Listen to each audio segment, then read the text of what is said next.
Beginning the War of the Celestial Realms. My name is Commander Aidan Rowe, last surviving strategist of the Earth Federation's outer fleets. For 10 long years, our species had been at war with the Dominion of Vera, a star empire ruled not by generals or councils, but by a single woman, Princess Kylera of the Radiant Bloodline. To her people, she was divine, the daughter of the stars themselves. To us, she was a living weapon, commanding energy fields that bent matter, reshaping entire battlefronts. I had seen her once before. Not in person, but through a transmission, her golden eyes cold and unblinking as she promised that humanity would kneel before the Veran throne. Even across light years, I felt it, a power that wasn't just physical. It was something deeper, something ancient. When the Council ordered our final push toward the Veran stronghold, Eclipsera, they sent me to lead the ground operation.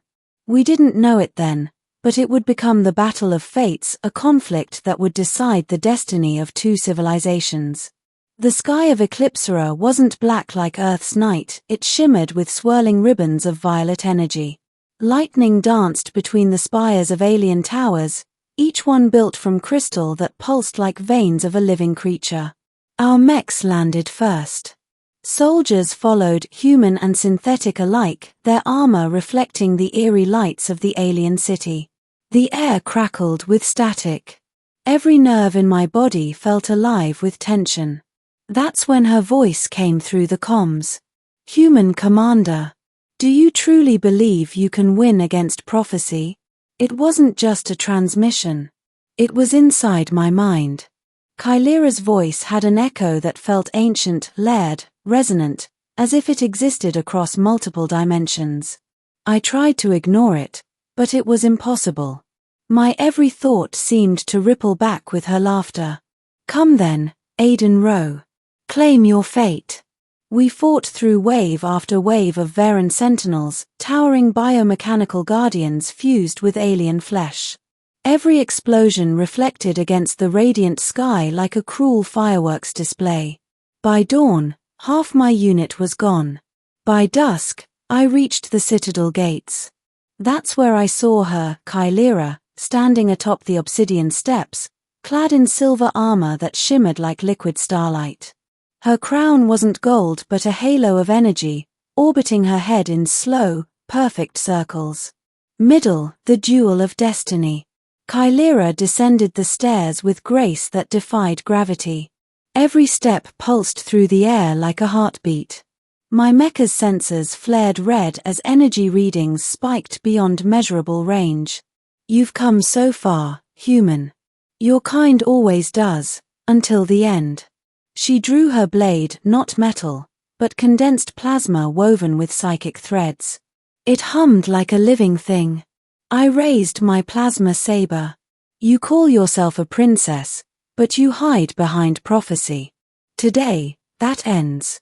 Her lips curved in amusement. "If you defeat me, human, then it is written that our fates shall bind. Do you even know what that means?" "I don't believe in fate," I said. "Only in choices." Then we fought. The air between us cracked like thunder. Each clash of our weapons rippled through space, shattering crystal towers and warping the ground beneath us.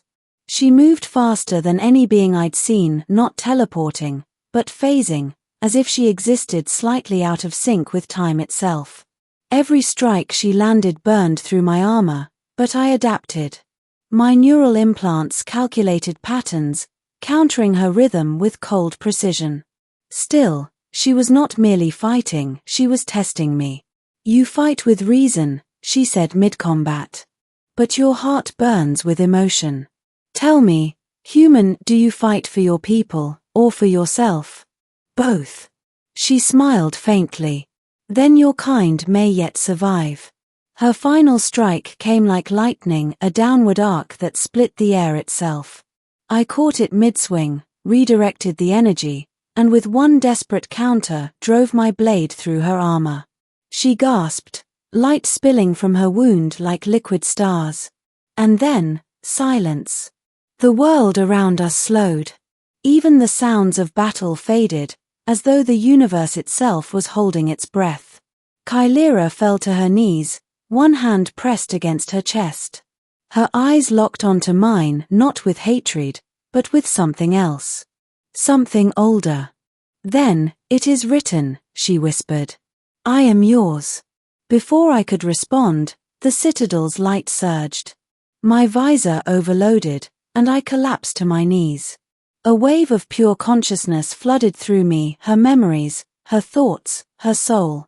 I saw galaxies forming, empires rising and falling, entire species bowing before her. And then, a single tear, suspended in light. If ever a being defeats one of royal blood, the voice of the Varen Codex echoed in my mind, their essence becomes bound to the victor. The bond of dominion. It wasn't just symbolic. It was real. Our consciousnesses intertwined. I could feel her heartbeat inside my mind, pulsing in sync with mine. She looked up at me again, weak but smiling. "Now you understand, human. Victory is not freedom. It is unity. The aftermath, a bond beyond empires." When I woke, the battle was over. The Dominion fleet had surrendered. The Varen soldiers had fallen silent, kneeling in the ruins of their city. Kylera lay in a stasis field beside me, her life force intertwined with mine. Medical readings showed her energy signature fused into my neural system. In defeating her, I had taken on part of her essence and part of her power. Weeks passed aboard the Aelio's Vanguard, orbiting Eclipsera. Humanity celebrated its victory. The Dominion no longer attacked. Instead, their leaders awaited Kylera's awakening, their living goddess now bound to a human commander. Every night, when I closed my eyes, I heard her voice. Not words, feelings. Echoes of thought. Curiosity. Anger. Wonder.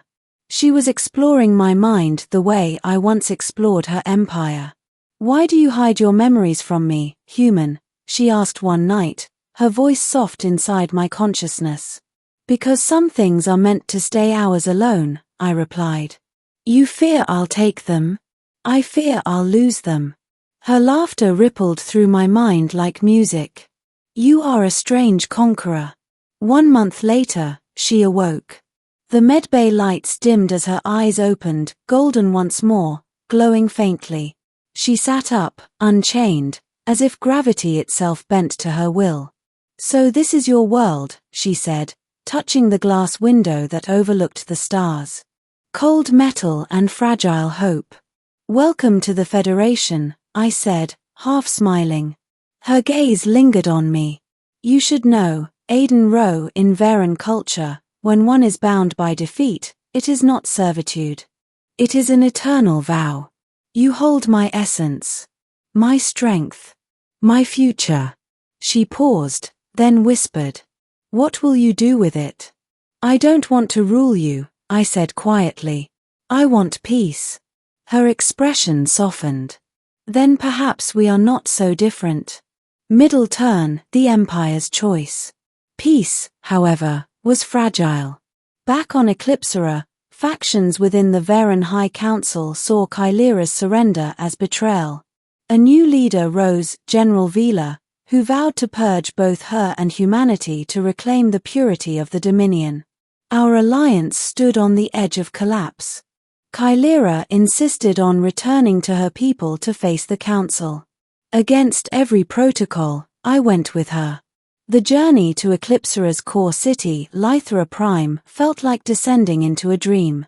The alien architecture seemed alive, reacting to her presence.